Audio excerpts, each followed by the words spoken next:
Dans une semaine, tout pile, on saura qui est sorti des urnes en tête, d'après notre sondage Elab pour BFM TV et la Tribune dimanche. C'est toujours le Rassemblement national qui fait la course en tête des intentions de vote, 36%, suivi du Nouveau Front populaire à 27%, la majorité sortante à 20%, et un scénario qui provoque une levée de boucliers chez les diplomates, les magistrats ou encore les personnels de l'éducation nationale, des fonctionnaires prêts à désobéir en cas de victoire du RN, des profs qui disent que, par exemple, ils n'appliqueraient pas un programme décidé par Marion Maréchal en tant que ministre de l'Éducation, par exemple.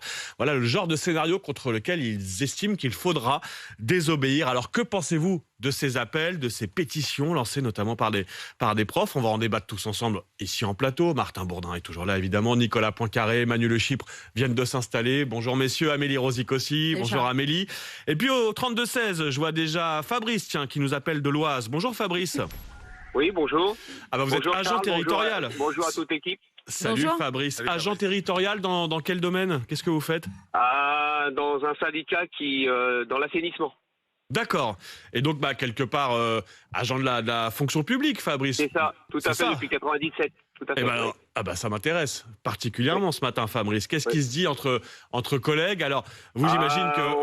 On discute plus ouvertement qu'avant. Peu importe pour le parti politique qu'on veut voter, mais on discute beaucoup plus maintenant ouvertement pour qui on veut voter. Et je voulais rebondir sur mes collègues qui remontent en résistance. Il faut respecter les urnes, il faut respecter ce qui va sortir, n'importe quel parti. On n'a pas à monter en résistance pour ça. Les fonctionnaires, ils ont un devoir, ils sont rémunérés pour faire être aux côtés des citoyens. On n'a pas à aller en résistance pour de la politique. Je suis contre ça. On doit respecter ce qui va sortir des urnes. Oui, mais des fonctionnaires qui disent, oui, mais si on doit appliquer des consignes avec lesquelles on n'est pas du tout d'accord d'un point de vue moral... C'est ça que je comprends pas. Quelles consignes de qui? Si ce n'est pas les consignes du syndicat, le syndicat, ils ont aussi un droit de réserve au niveau du travail qui défendent déjà donc les fonctionnaires au sein de leur territorial et qui débattent pas pour qui on doit voter. Je comprends pas cette attitude. Fabrice, moi, je vais vous donner l'exemple par exemple, Oui. ce principal de collège, Emmanuel Constant, il sera mon invité tout à l'heure à 7h10. Il dit, moi, je suis inquiet si Marion Maréchal devient ministre de l'Éducation. J'ai peur qu'on réécrive, par exemple, les programmes d'histoire et qu'il y ait une vision différente de l'histoire avec laquelle on ne serait pas d'accord et qu'on soit obligé de l'enseigner aux élèves. C'est d'un point de vue moral, presque. D'accord, je comprends. Mais depuis l'après-guerre, donc droite-gauche, gauche-droite, combien de réformes d'éducation nationale on a fait? On a enchaîné les ministres. Après, c'est des questions de consignes. Oui, d'accord. Mais à quel niveau les Français y sont maintenant avec l'éducation nationale? On est à quel niveau? Au niveau mondial. Et on a fait combien de réformes? Alors pourquoi ça serait peut-être Madame Maréchal qui serait peut-être au pouvoir? Mais alors, qu'est-ce que ça peut faire? Je comprends pas.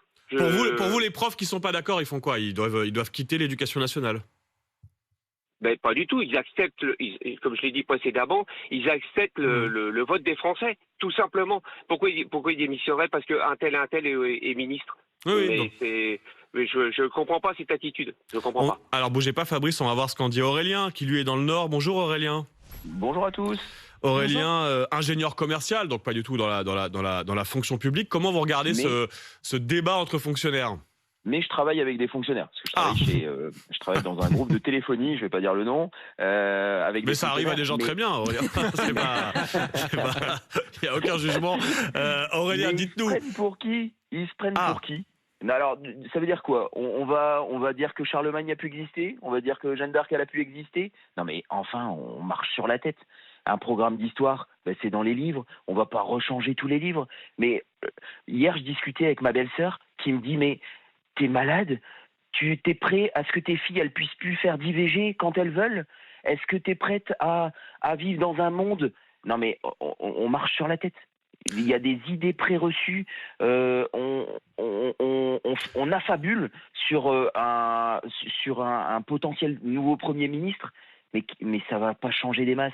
On va juste avoir une trajectoire qui va changer peut-être un petit peu plus à droite que ça l'est actuellement.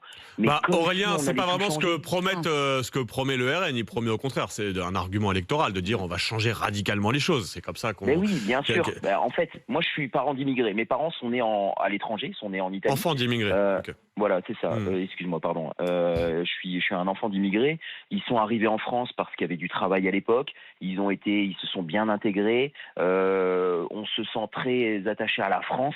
Alors moi, sportivement, je suis à 100% italien, mais je suis très très attaché à la France. Et en fait, il y avait cette possibilité à l'époque. On peut plus maintenant. C'est plus possible. On peut plus accueillir les personnes décemment. Il y a un moment. Non, mais au-delà de ça, Aurélien, moi, ce qui m'intéresse ce matin, c'est ce débat qui traverse, j'imagine, toutes les salles de profs, mais toutes les machines à café, quoi, dans la fonction publique. Vous comprenez pas qu'il y a une inquiétude de certains agents de devoir appliquer des consignes avec lesquelles ils seraient en total désaccord? Mais il n'y aura pas de changement, on le sait très bien. C'est des affabulations, c'est pour faire peur. C'est encore la technique de la diabolisation. Comme si un Premier ministre va arriver et va changer les programmes d'histoire, va changer les programmes de maths. C'est n'importe quoi. Et les fonctionnaires avec qui vous en parlez, Aurélien, ils sont comme vous, ils sont pas du tout inquiets ou vous sentez une certaine réticence? Ça dépend, mais ça dépend qui. Il y a des personnes qui sont très obtus sur leurs choix, sur leurs idées. Ils ont encore des idées de 1970, 1980 où ils sont vraiment bloqués. Mais c'est des personnes qui changeront pas d'avis. Mais il faut être raisonnable.